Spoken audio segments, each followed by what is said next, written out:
হযরত জিবরিল আলাইহিস সালাতু ওয়াস সালাম তাশরীফ নিয়ে আসলেন। নবীজি তখন বললেন, ও জিবরিল, তুমি আমার কাছে আসছো, আমি ধন্য হয়ে গেলাম। হযরত জিবরিল আলাইহিস সালাতু ওয়াস সালাম আল্লাহর রাসূলের সাথে ওহী সম্পর্কে আলোচনা করতেছেন। এমন সময় আল্লাহর রাসূলের জলিলুল কদর সাহাবী চলে আসলেন। যখন মসজিদে নববীর দরজার ভেতরে দাঁড়িয়ে গেলেন, বুখারীর বর্ণনায় পাওয়া যায়, আবু যার গিফারিকে দেখে জিবরিল আমিন নবীজিকে বললেন, ইয়া রাসূলুল্লাহ, হাবিবাল্লাহ, আপনার আবু যার গিফারি আসছে।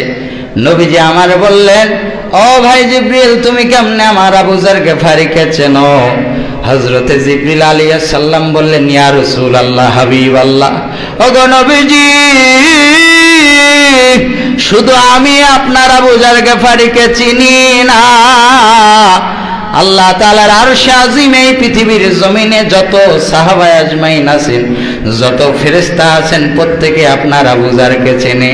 শুধু তাই নয়, আরশে আজিমে আবু যার গিফারির মতো একজন ফেরেশতাকে আল্লাহ তাআলা নিযুক্ত করে রেখেছে। কারণ কি জিবরিল? আমি জানতে চাই। বলে, আবু যার গিফারির ভিতরে দুইটা গুণ আছে। সর্বপ্রথম গুণ হলো, হযরতে আবু যার গিফারি রাদিয়াল্লাহু তাআলা সুযোগ পাইলে সূরাতুল ইখলাস তেলাওয়াত করেন। আল্লাহ তাআলা রব্বুল ইজ্জতি ওয়াল জালাল কুরআনুল কারীমের ভিতরে 114 খানা সূরা নাজিল করলেন।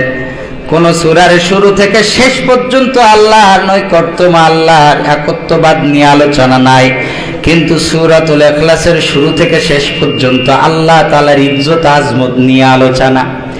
আপনাকে বড় করার জন্য সবসময় সূরা তেলাওয়াত করেন।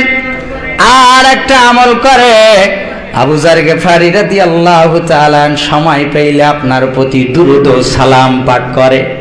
নবীজি আমার বললেন, ও জিবরিল, আমার আবু যারের ভিতরে এই গুণ আছে, আমি জানতাম না।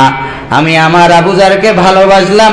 রাসূল বলেন, যেই ব্যক্তি আমাকে ভালোবেসে কোনো একটা কাজ করবে, আল্লাহ তাআলা রব্বুল আলামিন কথা দিছে, মুহাম্মদ আমার প্যারা নবী আপনি জানায়া দেন, যেই ব্যক্তি আমাকে ভালোবেসে, আপনাকে ভালোবেসে একটি দিনহার, একটি টাকা ব্যয় করবে, আল্লাহ তাআলা রব্বুল আলামিন তাকে ওই বদৌলতে বিনা হিসাবে জান্নাতে পৌঁছায়া দিবে।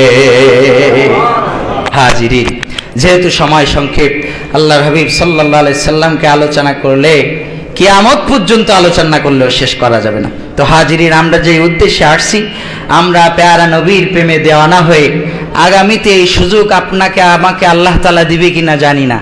এজন্য মনে করতে হবে, এই আমার জীবনের শেষ মিলাদুন নবী, এই নিয়ত করে আল্লাহর দরবারে আল্লাহর হাবিবকে রাজি খুশি করার জন্য বেশি বেশি দান সদকা করতে হবে। আল্লাহ তাআলা রব্বুল আলামিন আমাদের সকলকে তৌফিক দান করেন। এতক্ষণ ধরে যতটুকু আলোচনা করলাম, আল্লাহ তাআলা ইহার উপর আমাকে সহ আপনাদের সকলকে আমল করার তৌফিক দান করেন। ওয়া মা আলাইনা ইল্লাল বালাগ। আসসালামু আলাইকুম ওয়া রাহমাতুল্লাহ।